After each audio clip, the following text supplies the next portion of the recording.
Esa es la luz de noches trashumantes, de cortaderas vallas y apenados instantes, que emergen como arroyos en la noche clara y acerca la distancia imborrable de la sangre.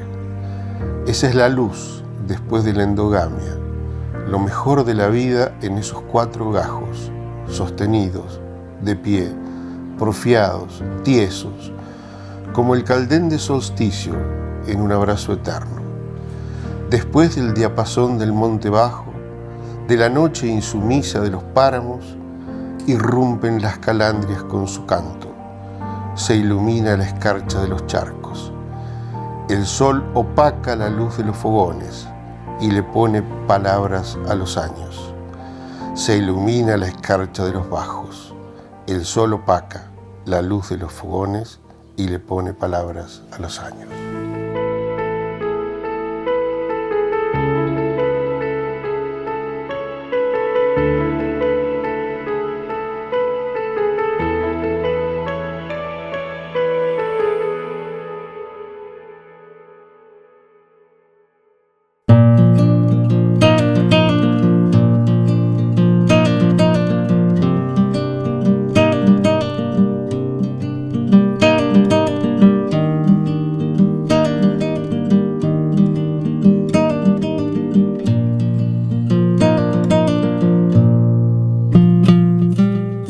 Yo nací acá por cuestiones médicas, digamos así, y en ese momento mis padres estaban viviendo en Rucanelo. De ahí lo trasladaron a mi papá a La Rudé, y de La Rudé tengo mis primeros recuerdos, imborrables por supuesto. Imprevistamente, como suele acontecer en estos casos, lo trasladan luego al oeste profundo, a Puelches, y ahí sí aparece en toda su magnitud un horizonte de proyección diferente que yo tengo que admitir que me ha marcado, a pesar de que no se trató de un tiempo demasiado extenso, pero sí de una intensidad enorme. Ahí tuvo un gran protagonismo mi padre. Yo aprendí a leer gracias a él a los 3 años y pico. Y bueno, lo que hacía en Puelches era fundamentalmente leer y escucharlo.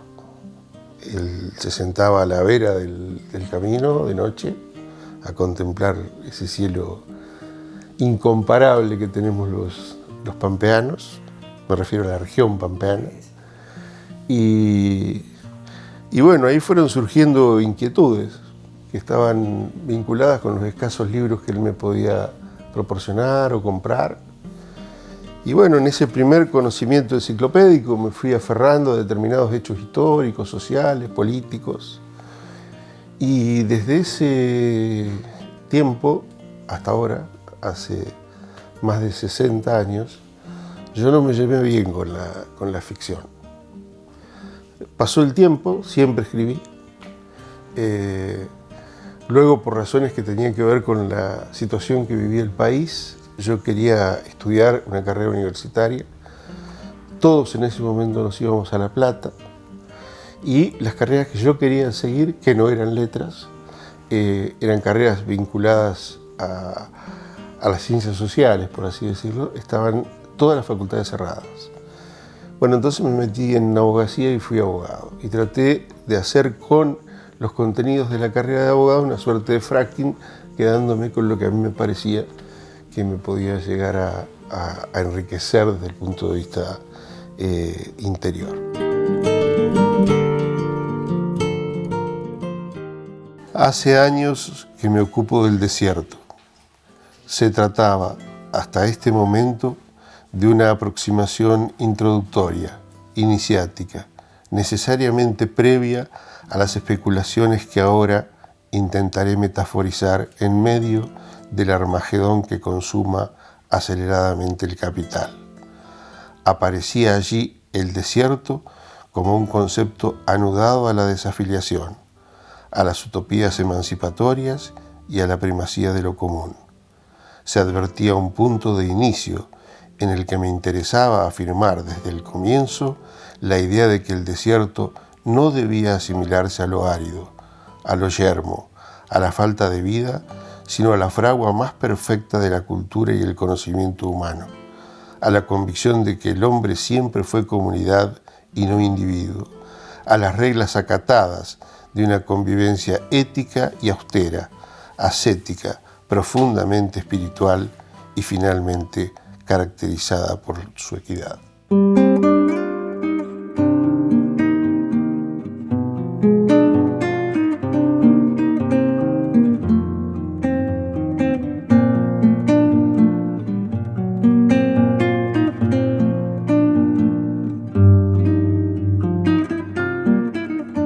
Primer tropiezo, el lenguaje.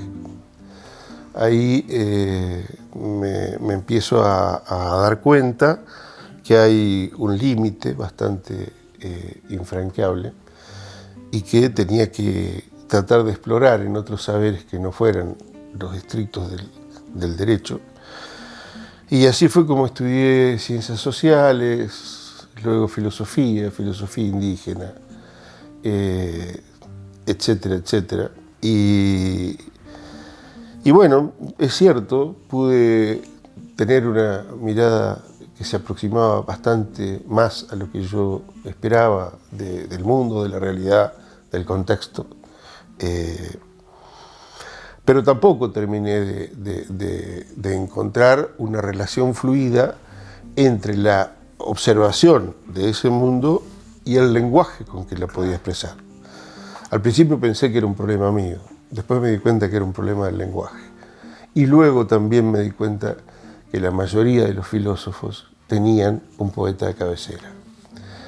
Esto ocurrió hace relativamente poco tiempo, pocos años, y entonces leyendo poetas y filósofos, me animé a buscar una veta que a través de la poesía, que no es fácil, me permitiera descender de una manera un poco más armónica en el contexto filosófico y sociológico. Y además de eso yo iba produciendo una evolución en lo que podría ser mis escritos o mis textos. Son 20 libros, pero que empiezan con un libro de derecho penal y terminan con un libro sobre el desierto pampeano. Y la evolución es bastante larga, bastante abrupta. Y me di cuenta que en un momento tenía que reflejar todo esto para darle un orden, porque si no parecía que estaba escrito por varias personas. Entonces, desde hace 17 años más o menos, tengo lo que en ese momento se llamaba un blog, hoy se llama un portal, en el que escribo prácticamente todos los días. Hoy, por ejemplo, terminé la primera parte de un artículo que ya publiqué, esto lo digo para que te ubiques, en lo que tiene que ver con las formas de jerarquización de las familias en un contexto capitalista. Y bueno, yo disfruto muchísimo escribiendo eso. Tengo un contexto, un marco temporal, estoy pleno para hacerlo, vivo en un lugar que me proporciona comodidad para poder escribir y es realmente lo que más me gusta hacer.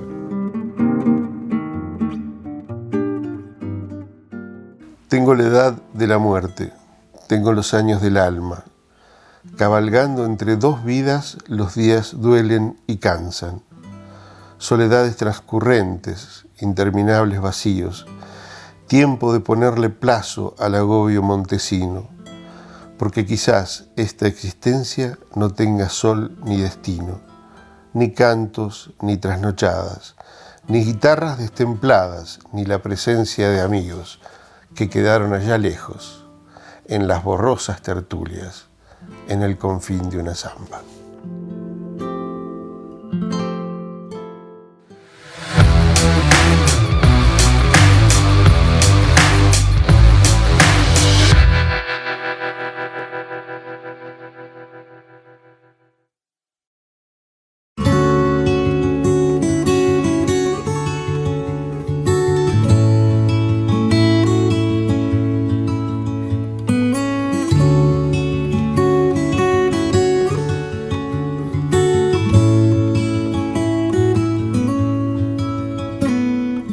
Comenzó todo esto en el año 97 con un libro que a mí me resultó muy necesario, que era escribir casi un testimonio contra la prisionización, es decir, advirtiendo que los nuevos sistemas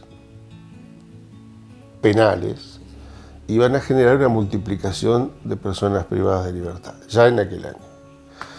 En esa misma línea más o menos me mantuve, luego comprendí que la cuestión tenía no solamente un epicentro local, sino que teníamos 140 millones de muertos por genocidios en el último siglo y pico aproximadamente. Entonces también dediqué mi tesis doctoral a ese fenómeno terrible. Y después sí me volqué ya a la filosofía, primero a la filosofía común, cotidiana, y luego a la filosofía indígena más fuertemente. Y me formé en la Universidad de Jujuy, en 2 diplomaturas. No pude terminar mi doctorado en filosofía, ni lo pienso hacer, que también es bueno decirle a la gente que está bien no terminar lo que uno empieza. Y bueno, y en el medio, por eso sonreía, en el medio me tomé el atrevimiento de escribir el libro del centenario de mi club. Esta está dedicada a mi prima, que es una desaparecida. La mirada, la cadencia, la humanidad profunda, sus tempranas lecturas, sus historias fantásticas, los diálogos, la rebeldía, la voluntad, la vocación por el otro, por la porfiada aporía de construir un nosotros, un mundo más justo, en definitiva. Y allá fue, con sus sueños, con el valor que no alcanza y el temple soñador que en nosotros aún la habita.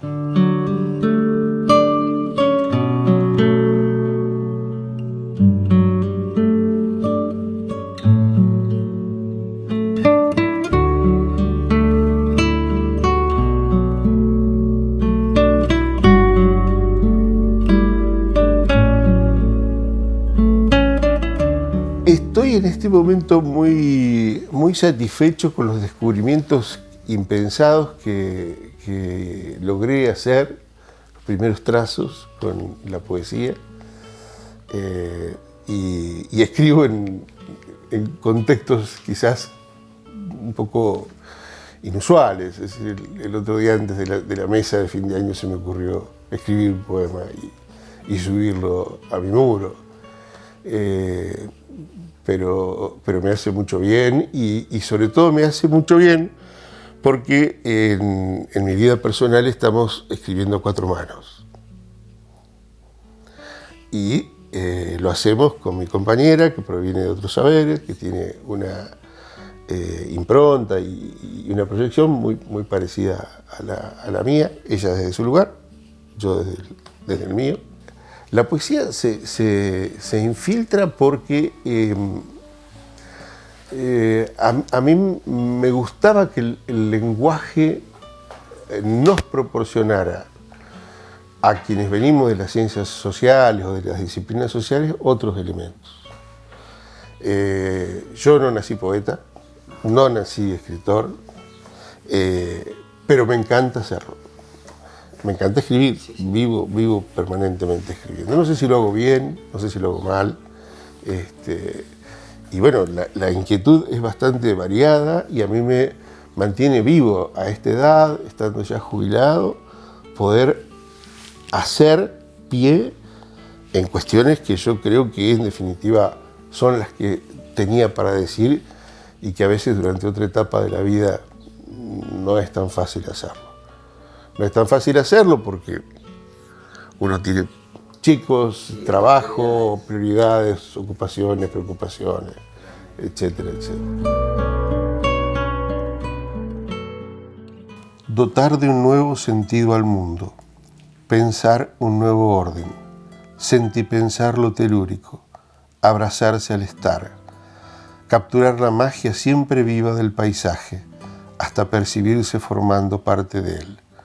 Conciliar los opuestos, recuperar la comunidad, dejarse seducir por el hedor, atreverse a la insolencia de pensar a contracorriente, pensar con el otro.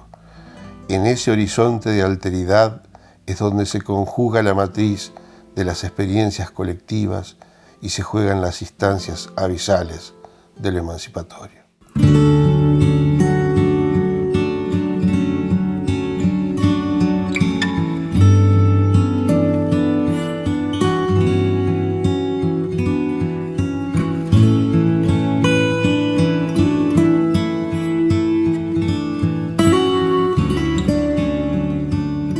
Yo recordé, antes de venir, dos cosas. En primer lugar, la foto, que no es una foto mía, es una foto de la Sierra del Igualcalé. Y ahí comienza esta cuestión del pensamiento y de cómo se forman los recuerdos. Yo creía que yo veía las sierras del Igualcalé desde Puelche, pero eso es una suerte de adulteración, un regate que me hace la memoria pasado el tiempo. Yo no las veía. Era mi madre la que me decía que a veces se veía. Yo no las veía. Pero las sierras estaban. Entonces las sierras tenían que estar, por lo menos, en la tapa. Y luego describir esta cuestión donde uno dialoga con su padre. Mi padre era un hombre que tenía casi 50 años más que yo. Yo era hijo único. Y en esas noches de frío o de calor, salíamos con dos sillas y él me hablaba de cosas, me contaba cosas, me hablaba de lugares de la Pampa que yo ignoraba, de la Pampa profunda. Él había vivido mucho en el oeste, el 25 de mayo.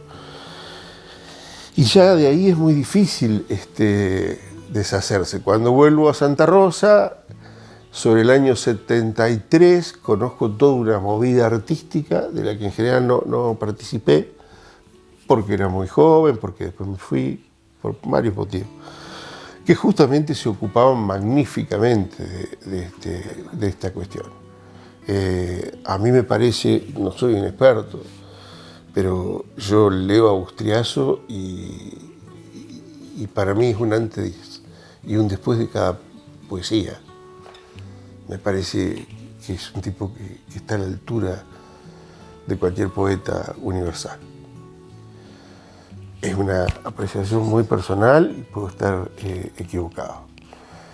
Y yo ahí también me di cuenta que los esfuerzos casi arabescos que Bustriazo hacía con sus neologismos y con su lenguaje, de alguna manera le posibilitaban a un genio la posibilidad de pintar el mundo de una manera diferente, mucho más generosa que la que nos proporciona el lenguaje coloquial.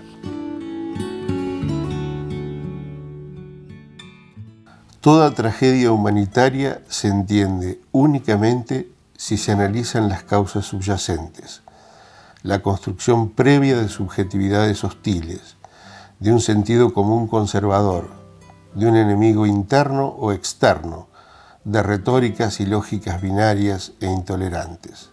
Desde luego, también debe considerarse la interacción y la relación de distintas fuerzas sociales y políticas, los condicionamientos externos, los intereses económicos y geopolíticos que pugnan por imponer determinadas lógicas discursivas, los diferentes alineamientos y las conductas colectivas como precondición de la instauración de prácticas sociales genocidas. Lo que actualmente denominamos clima de época no es otra cosa que una coalición de factores objetivos y subjetivos, internos y externos, individuales y colectivos. El neoliberalismo ha hecho mucho a favor de esas pulsiones de muerte construidas en base a estrategias unitivas. Más de 140 millones de muertos, sin contar las guerras, en genocidios durante el siglo pasado y lo que hemos transcurrido del presente, así parecen atestiguarlo.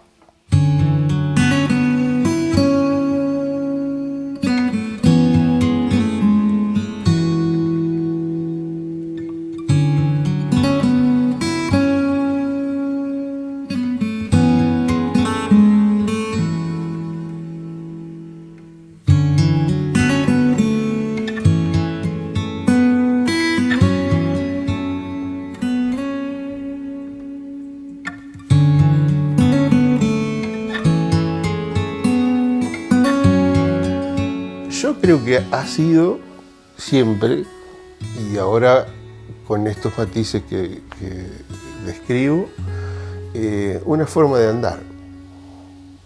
Mi camino en este momento está indisolublemente ligado a la escritura. Parte de tu vida. Es mi vida. Es mi vida. Los embates contra los distintos, la privación de derechos de los más vulnerables, la persecución política, el racismo, las lógicas de aniquilamiento, las violaciones a los derechos y garantías constitucionales que asedian a los ciudadanos que habitan la región y buena parte del mundo, no son un invento de última generación. No configuran una parte del acervo cultural de las nuevas derechas violentas del neoliberalismo del siglo XXI, ni implican un arrebato creativo que se cierne sobre los sufridos pueblos del mundo.